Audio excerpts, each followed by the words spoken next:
Hello बच्चों, welcome to the new video of data structure and algorithm series. Last video में मैंने आपको B tree B plus tree के बारे में बताया था, उनकी प्रॉपर्टीज़ बताई थी और एक न्यूमेरिकल क्वेश्चन करके भी दिखाया था। फॉर्मूलेज बता दिए थे कि क्या क्या फॉर्मूले यूज़ में आते हैं। ठीक है, तो इस टॉपिक में इस वीडियो में जो हम नया टॉपिक स्टार्ट करेंगे वो आपका ट्री डेटा स्ट्रक्चर का आखिरी टॉपिक है, दैट इज़ AVL ट्री।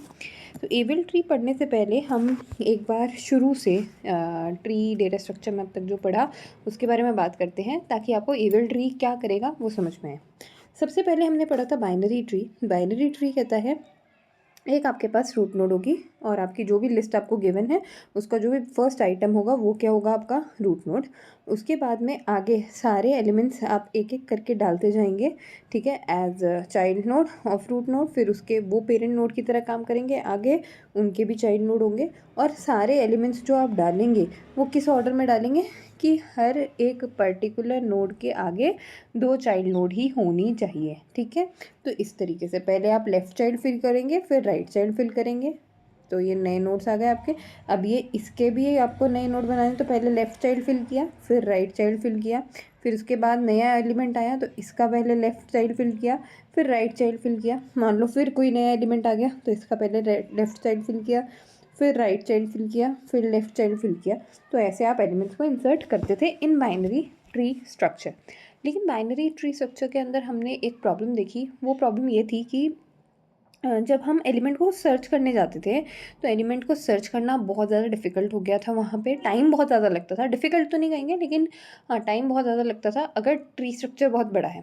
ठीक है, और मान लो कि आपका एलिमेंट अकॉर्डिंग टू ऑर्डर होना तो कहीं ऊपर था चाहिए, लेकिन वो कहीं बहुत ही ज़्यादा नीचे आ गया, तो अब आप उसको ढूंढते रहेंगे, बिल्कुल लास्ट में जा कर के फाइंड आउट करेंगे, तो बहुत ज़्यादा टाइम कंज्यूमिंग प्रोसेस थी।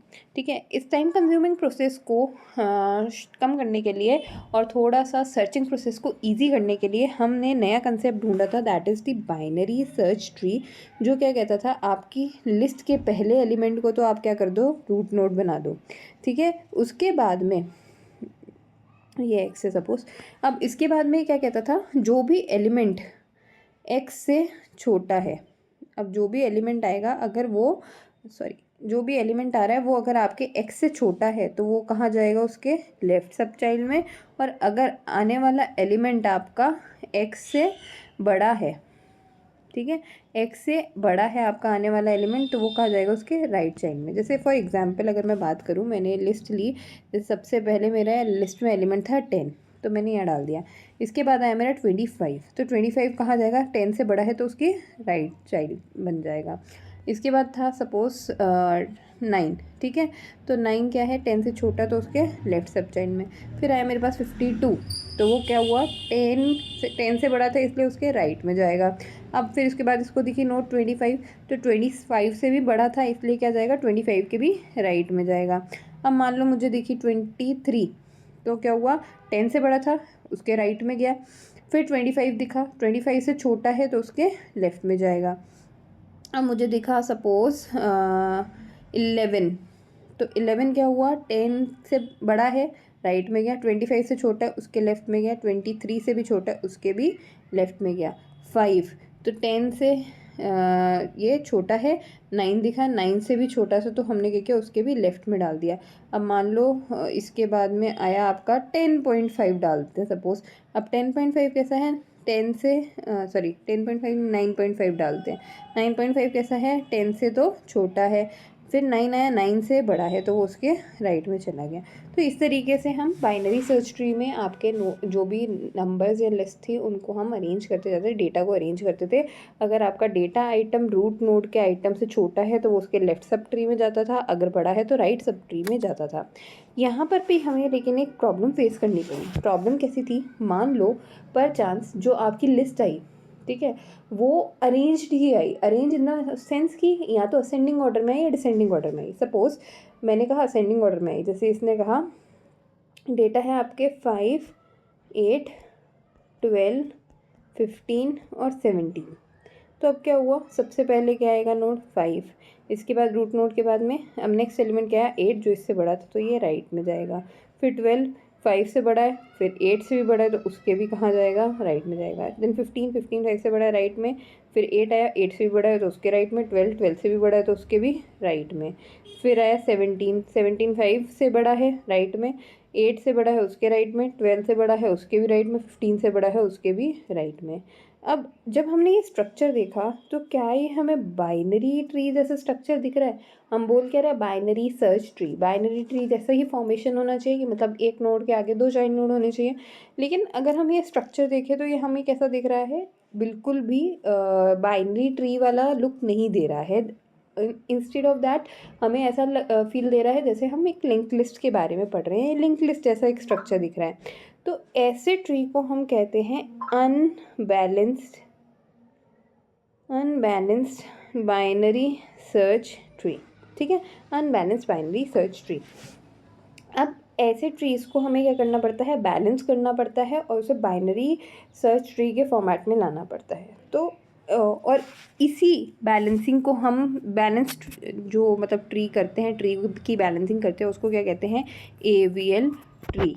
ठीक है, AVL ट्री को आप कह सकते हो balanced binary search tree.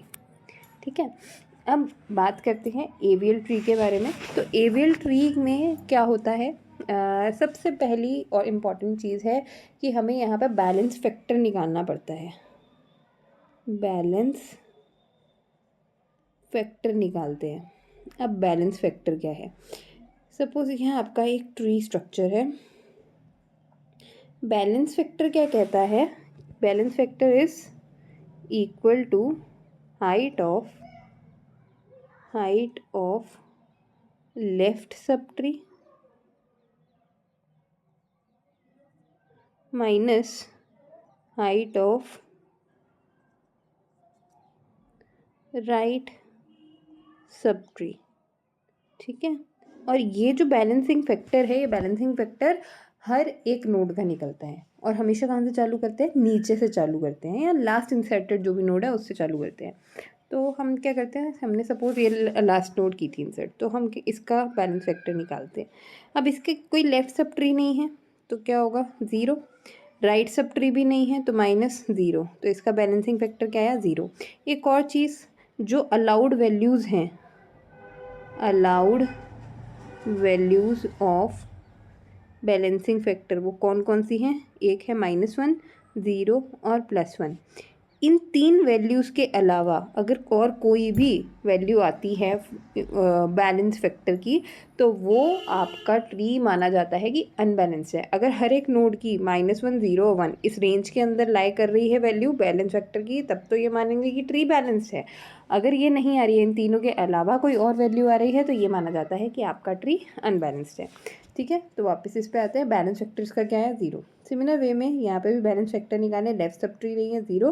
Right sub tree नहीं है तो भी 0। 0 - 0 कितना हुआ, 0। अब बात करते हैं इस वाले की। इसका बैलेंस फैक्टर निकालें तो लेफ्ट सब ट्री नहीं है तो वो कितना हुआ, 0 माइनस राइट सब ट्री तो है, एक नोड है राइट सब ट्री में, कितनी है, 1। हाइट क्या होती है कि आप रूट नोड से या एक पर्टिकुलर नोड से आगे लास्ट लीफ नोड तक जाते हुए कितनी एजेस बीच में पड़ रही हैं वो आपकी हाइट कहलाती है ट्री की, है ना। तो यहाँ पर देखो, इसकी अगर निकालें तो यहाँ से तो कोई एज जा नहीं रही है, लेफ्ट सब ट्री की तो कोई जा नहीं रही है तो 0। राइट सब ट्री में एक एज जा रही है तो कितनी हुई हाइट, 1 हो गई। तो ये कितना हो, 0 - 1 -1, तो ये भी रेंज में लाई कर रहा है। सिमिलर वे में इसका बैलेंसिंग फैक्टर निकालो। बैलेंसिंग फैक्टर निकालने तो इसमें क्या है, लेफ्ट सब ट्री में तो कितनी है height, 1 minus right sub tree है ही नहीं तो उसकी कितनी हुई, 0। तो इसका बैलेंसिंग फैक्टर कितना आया, 1। अब इसकी अगर बात करें, इसकी हाइट निकाले तो कितनी है, 1 2। लेफ्ट सब ट्री की कितनी हुई, 2। ठीक है, और राइट सब ट्री की अगर बात करें तो 1 2 अगेन -2, कितना हो गया, 0। तो ये भी रेंज में लाइक कर रही है वैल्यू। तो इसका मतलब ये ट्री तो कैसा है, आपका बैलेंस ट्री है। अब बात करते हैं अनबैलेंस ट्री की। तो अनबैलेंस ट्री जैसे कि हमने लास्ट एग्जाम्पल में देखा था, इसी की बात करते हैं। इसका बैलेंस फैक्टर निकालोगे तो लेफ्ट सब ट्री कुछ नहीं है, राइट सब ट्री भी कुछ नहीं है, तो 0 - 0 कितना हो गया, 0। 15 की बात करें, इसका बैलेंस फैक्टर निकालना है। लेफ्ट सब ट्री की हाइट कुछ नहीं है तो हो गई 0। राइट सब ट्री की हाइट कितनी है, 1, तो कितना हो गया, -1। अब इसकी बात करें, इसका बैलेंस फैक्टर निकालोगे तो कितना होगा, लेफ्ट सब ट्री 0, राइट में कितनी हाइट है, 1 और 2, तो -2 यानी कि -2। और ये कहाँ लाई नहीं कर रहा है, बैलेंस फैक्टर की अलाउड वैल्यूज़ में -2 कहीं पे भी लाई नहीं करता है। इसका मतलब ये कैसा ट्री हुआ, अनबैलेंस ट्री हुआ। ठीक है, अब जो आपके बैलेंस अनबैलेंस ट्री हैं उसके अंदर अनबैलेंस ट्रीज़ हैं, उसमें भी कुछ अलग अलग टाइप के रोटेशंस होते हैं जिनको हम कहते हैं AVL ट्री रोटेशन। ठीक है, AVL ट्री रोटेशन 4 तरह के होते हैं। पहला तो है RR अनबैलेंस्ड ट्री के लिए, जिसको हम क्या कहते हैं, RR रोटेशन। ठीक है, आर हेयर लाइज, आर का मतलब है यहाँ पे राइट, एंड एल का मतलब होगा लेफ्ट। सेकंड है आपका एल अनबैलेंस्ड। एल के लिए क्या होता है, एल रोटेशन। ठीक है, फिर आते हैं, एक आता है आपका RL unbalanced tree. RL unbalanced tree को आपको पहले कन्वर्ट करना होता है इनटू RR अनबैलेंस्ड, फिर उसके बाद में आप इस पर RR रोटेशन लगाते हैं। एंड नेक्स्ट होता है LR अनबैलेंस्ड ट्री, जिसको आपको पहले कन्वर्ट करना पड़ता है इनटू LL अनबैलेंस्ड, और फिर इसके बाद में इस पर आप रोटेशन लगाते हैं। ठीक है, तो अब स्टार्ट करते हैं पहला rotation, that is RR unbalanced tree rotation. ठीक है, तो इसमें जैसे मान लो लिस्ट में आपको वैल्यूज़ दी गई 8, 9 एंड 10। अब इसका ट्री बनाए तो कैसा होगा, 8 इससे बड़ा है 9 तो इसके राइट पार्ट में जाएगा 9, 10 इससे 8 से बड़ा है तो इसके राइट में, 9 से भी बड़ा है तो उसके भी राइट में। अब देखो बैलेंसिंग फैक्टर निकालो। बैलेंसिंग फैक्टर अगर हम निकाल ले तो ये तो हो गया 0 - 0 0। इसका बैलेंसिंग फैक्टर निकालो। इसका बैलेंसिंग फैक्टर अगर आप निकालते हैं तो क्या आएगा, इसका बैलेंसिंग फैक्टर हुआ, यहाँ लेफ्ट सब ट्री तो कुछ नहीं है तो 0, राइट सब ट्री की हाइट कितनी है 1 -1, तो ये कितनी हो गई -1। इसका भी बैलेंस फैक्टर निकालो। इसका बैलेंस फैक्टर क्या कहता है, लेफ्ट सब ट्री की हाइट कितनी है 0, राइट की कितनी है 1 एंड 2, तो -2 यानी कि -2। इसका मतलब क्या है, ये आर इसलिए क्योंकि राइट में है, तो आर अनबैलेंस ट्री हो गया। ठीक है, अब आर अनबैलेंस ट्री को अगर आपको बैलेंस करना है, ऐसे ट्री को अगर आपको बैलेंस करना है तो आप क्या करेंगे, हमेशा जो भी आपकी मिडल वाली नोड है उससे आप क्या करेंगे, एंटी क्लॉकवाइज रोटेशन करा देंगे। एंटी क्लॉकवाइज रोटेशन होते कैसे हो जाएगा, 9 यहाँ भी रूट नोड बन जाएगा, 10 इसके राइट में आ जाएगा, 8 इसके लेफ्ट में आ जाएगा। अब इसका बैलेंसिंग फैक्टर निकालो।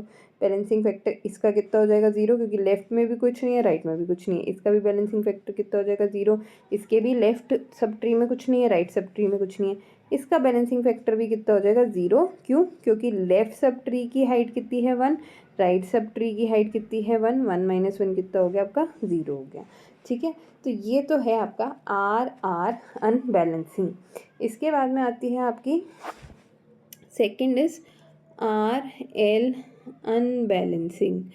ठीक है, आर एल अनबैलेंस ट्री में क्या है, सपोज आपका जो एलिमेंट्स हैं वो दे रखे हैं 10, 9 एंड देन आपको दे रखा है 8। सॉरी, एक मिनट। RL अनबैलेंस में डेटा है आपका 10, 12 एंड 11। ठीक है, तो ये कैसा बनेगा ट्री, 10, 11, 12 इससे बड़ा है तो ये क्या होगा, इसके राइट में जाएगा। फिर 11 10 से बड़ा है तो उसके राइट में। फिर आती है नोट 12 से छोटा है तो उसके कहाँ जाएगा, लेफ्ट में। ठीक है, अब देखने से तो हो सकता है कईयों को लग रहा हो कि भैया ये एक बैलेंस ट्री है, लेकिन ऐसे नहीं पता चलता। बैलेंसिंग फैक्टर निकालो। Balancing factor, left sub tree कुछ नहीं है, राइट सब ट्री कुछ नहीं है, तो हाइट कितनी हो गई 0 0 दोनों की, और बैलेंस फैक्टर हो गया 0। इसका बैलेंस फैक्टर निकालें। इसके लेफ्ट सब ट्री की हाइट कितनी है 1, राइट सब ट्री की हाइट कितनी है 0, तो इसकी वैल्यू कितनी हो गई 1। इसकी बैलेंस फैक्टर अगर हम निकालें तो कितना हुआ, लेफ्ट सब ट्री की वैल्यू 0, राइट सब ट्री की 1 और 2, हाइट कितनी है 1 एंड 2, -2, तो कितना हो गया -2। -2 आते ही हम क्या कहते हैं कि ये स्ट्रक्चर कैसा है, अनबैलेंस्ड ट्री स्ट्रक्चर है। और किस तरह का है, पहले राइट में जा रहा है फिर लेफ्ट में जा रहा है, तो ये कैसा है, R L unbalance tree structure है। अब R L unbalance tree structure को अगर आपको कन्वर्ट करना है into a balance tree structure, तो उसके लिए पहले क्या करना पड़ेगा, आर एल को कन्वर्ट करोगे इनटू आर आर अनबैलेंस। उसके लिए आपको क्या करना पड़ेगा, वही सेंटर नोड पकड़िए, सेंटर नोड पकड़ के उसको आप क्लॉकवाइज रोटेट कर दीजिए। क्लॉकवाइज रोटेट करते क्या होगा, 10 यहाँ है ही, 11 अब यहाँ आ जाएगा और 12 नीचे चला जाएगा। अब ये कैसा है, आर आर अनबैलेंस ट्री बन गया। आर आर अनबैलेंस ट्री को के लिए आपको क्या करना है, वापस से सेंटर नोड पकड़िए और फिर इसको आप एंटी क्लॉकवाइज मूव करा दीजिए। तो ये कैसा दिखेगा आपका, 11 यहाँ, 12 यहाँ और 10 यहाँ।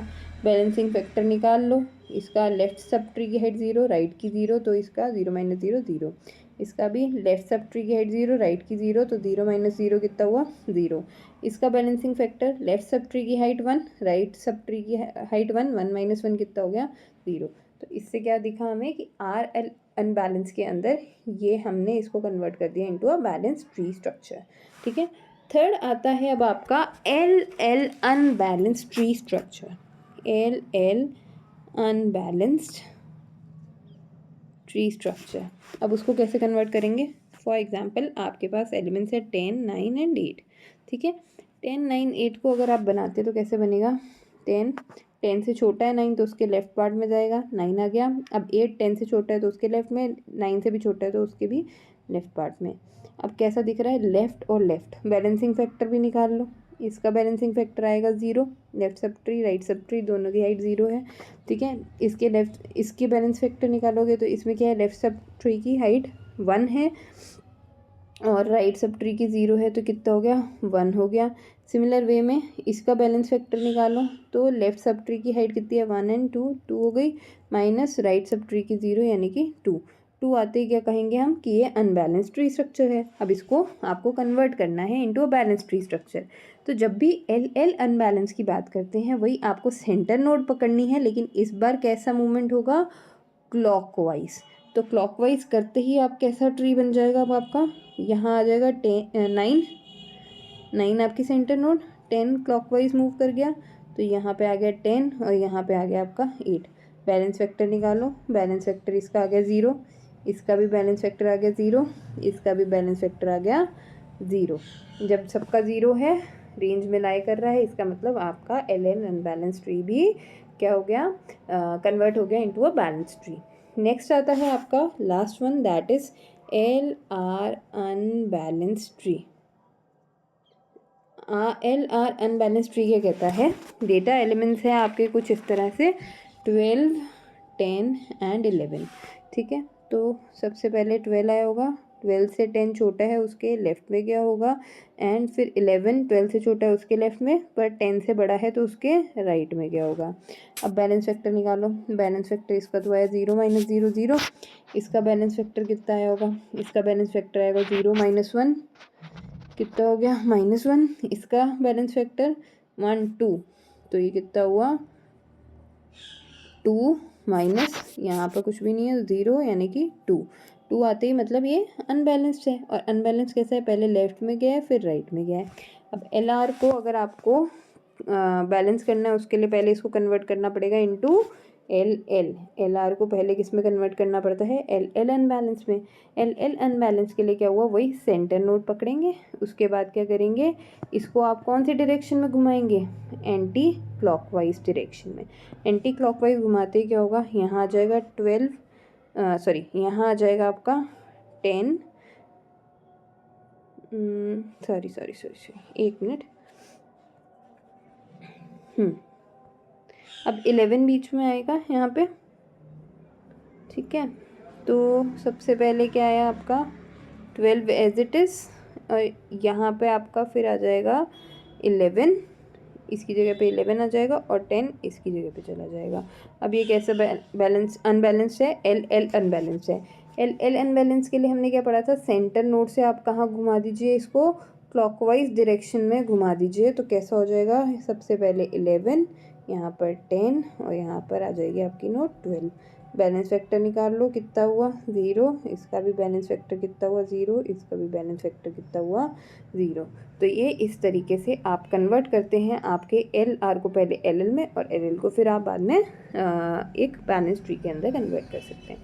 ठीक है, अब बात आती है इस पर क्वेश्चन कैसे आएंगे। तो क्वेश्चन क्या होगा, एक लिस्ट दी हुई होगी, जैसे फॉर एग्जांपल लिस्ट बताते हैं आपको, 35 हो गया, 50 हो गया, इसके बाद में 40 हो गया, देन सपोज 25 है, 30 है, 60 है, 78 है और 28 है। ये आपको लिस्ट दे रखी होगी। अब आपको बोला होगा कि ट्री स्ट्रक्चर ड्रॉ कीजिए और अगर अनबैलेंस्ड है तो उसको आप बैलेंस में कन्वर्ट कीजिए। तो यहाँ पर करना कैसे होता है काम, शुरू से चालू करते हैं। सबसे पहली रूट नोड 35, ठीक है, 35 के बाद में क्या हुआ, नेक्स्ट नोड डाली 50, 35 से बड़ी है तो उसके राइट सब ट्री में जाएगी। फिर डालेंगे आप 40, 35 से बड़ी ही है तो राइट में जाएगी, 50 से छोटी है तो उसके लेफ्ट में जाएगी। कैसा हुआ ये, आर एल अनबैलेंस हमको यहीं पे दिख गया। अब आर एल अनबैलेंस मतलब 3 नोड को आप पहले डाल लो हमेशा, ठीक है। उसके बाद चेक कर लो बैलेंसिंग फैक्टर है क्या क्या। तो बैलेंसिंग फैक्टर इसका तो 0 है, इसका बैलेंसिंग फैक्टर कितना आ रहा है, इसका आ रहा है 1 माइनस 0 यानी कि 1, और इसका बैलेंसिंग फैक्टर कितना आ रहा है 0 माइनस 2, तो कितना आ जाएगा माइनस का 2। ठीक है, तो यहाँ -2 दिखती है, हमने कहा कैसा है, अनबैलेंस है। किस तरह का अनबैलेंस है, right left unbalanced, R L unbalanced. अब इसको कन्वर्ट करना पड़ेगा इनटू आर आर।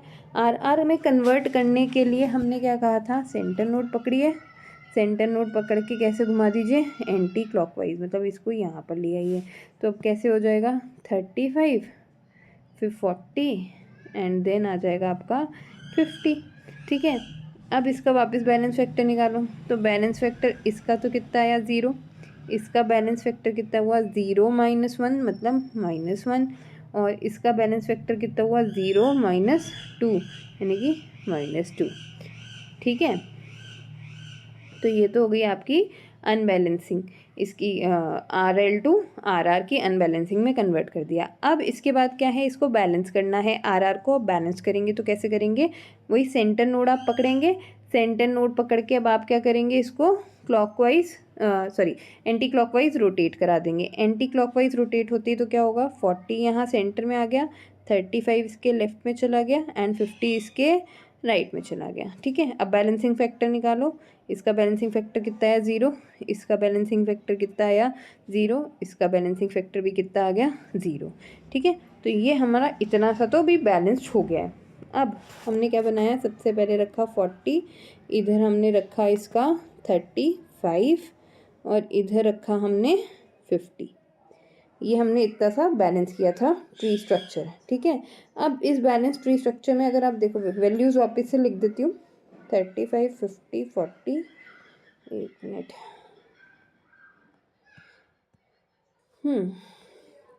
वैल्यूज़ थी हमारी 35, 50, 40, देन 25, 30, 60, 25, 30, 60, उसके बाद में है वैल्यू 70 और 28, 70 और 28।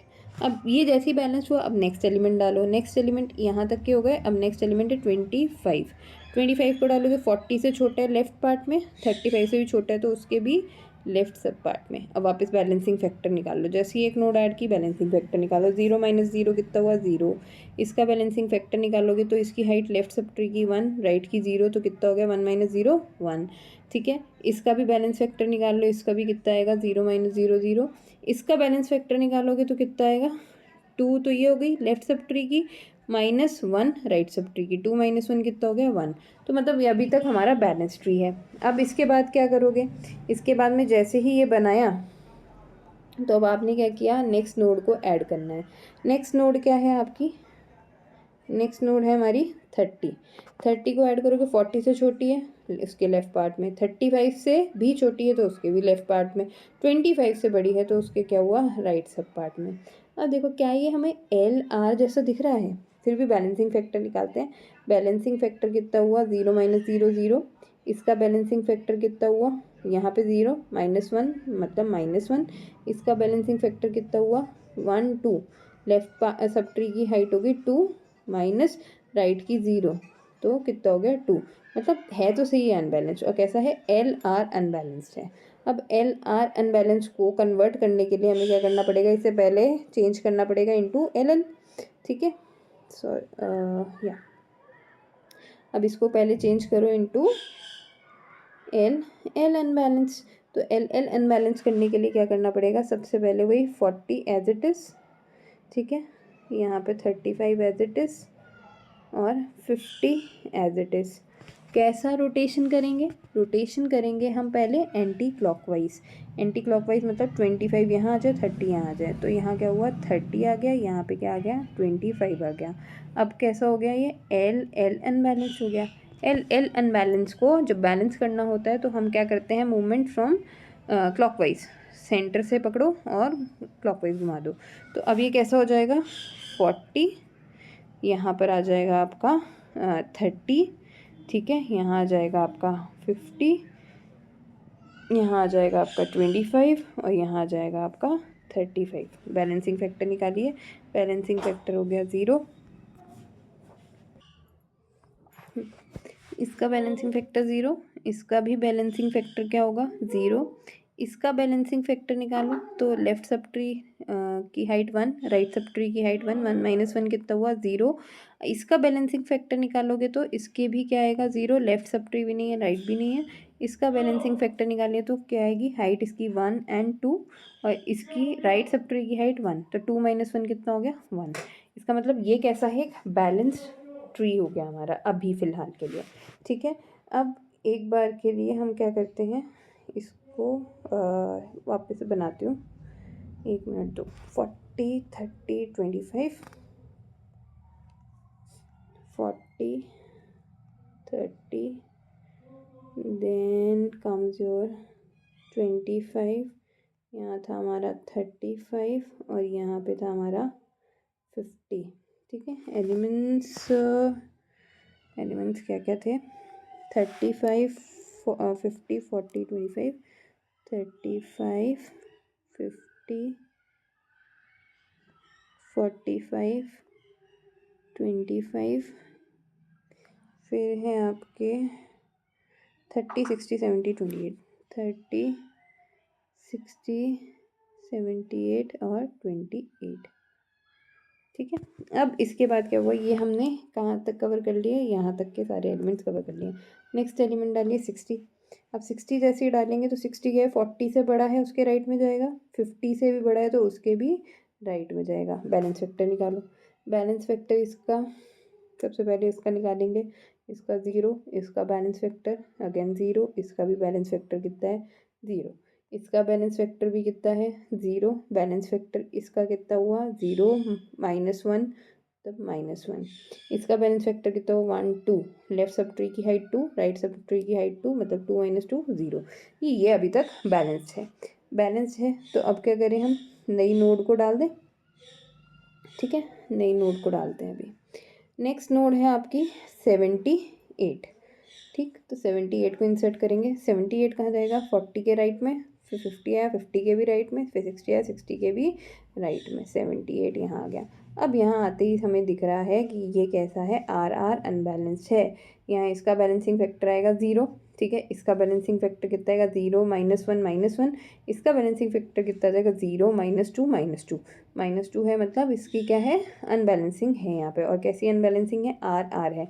आर आर के केस में मैंने क्या बताया, सेंटर नोड पकड़िए, सेंटर नोड पकड़ के कैसी मूवमेंट करा दीजिए, एंटी क्लॉकवाइज मूवमेंट करा दीजिए। तो कैसा बन जाएगा 40 के बाद यहाँ आ जाएगा 30, यहाँ पे है आपका 25, यहाँ पे आपका 35, इसके बाद क्या आएगा यहाँ 50। ठीक है, सॉरी 60 आ जाएगा, 60 यहाँ पे आ जाएगा 50 एंटी क्लॉकवाइज मूवमेंट के बाद, और यहाँ आ जाएगा आपका 78।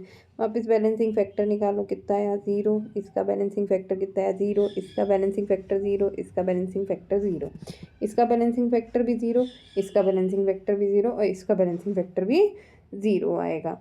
ठीक है, बैलेंसिंग फैक्टर निकालना आ गया होगा आई थिंक। अगर नहीं आया है कमेंट सेक्शन में प्लीज़ आप लोग कमेंट कर दीजिए, ताकि मैं आपको समझा सकूं। बैलेंसिंग फैक्टर एक बार वापस से समझा दूंगी कैसे निकलता है।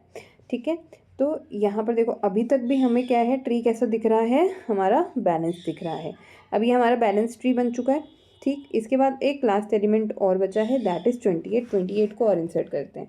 40 से छोटा है लेफ़्ट में जाएगा, 30 से भी छोटा है उसके भी लेफ़्ट में जाएगा, 25 से बड़ा है उसके राइट में जाएगा।